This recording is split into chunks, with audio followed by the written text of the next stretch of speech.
এটা কি করছো সখী? নিজের জীবনটাকে এভাবে শেষ করে দিচ্ছ কেন? আমাকে কেন বাধা দিলে মাধব?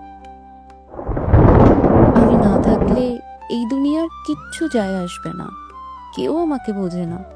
তুমি অন্যের চোখে নিজের দাম খুঁজছো কেন?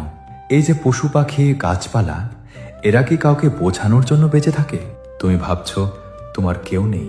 তুমি একবারও তাদের কথা ভাবলে না, যারা তোমাকে এক পলক দেখার জন্য পথ চেয়ে থাকে। তোমার মা বাবা, তোমার প্রিয়জন।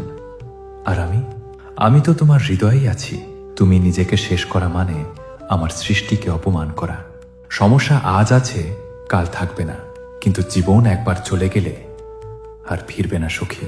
ফিরে চলো, নিজের জন্য না হলেও যারা তোমাকে ভালোবাসে তাদের জন্য বাঁচো। কিন্তু মাধব, চারপাশের মানুষগুলো যখন অবহেলা করে তখন সহ্য করা খুব কঠিন হয়ে পড়ে।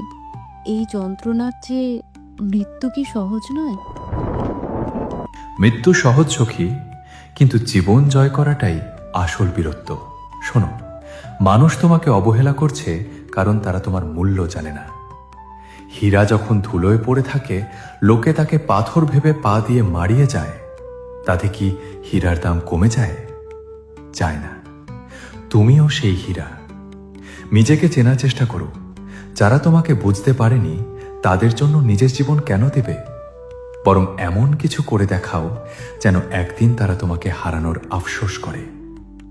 মনে রেখো সখী, তোমার এই জীবনটা তোমার একার নয়, এতে আমারও অধিকার আছে। আমি তোমাকে ভেঙে পড়ার জন্য পাঠাইনি, লড়াই করে জেতার জন্য পাঠিয়েছি। বুঝলে?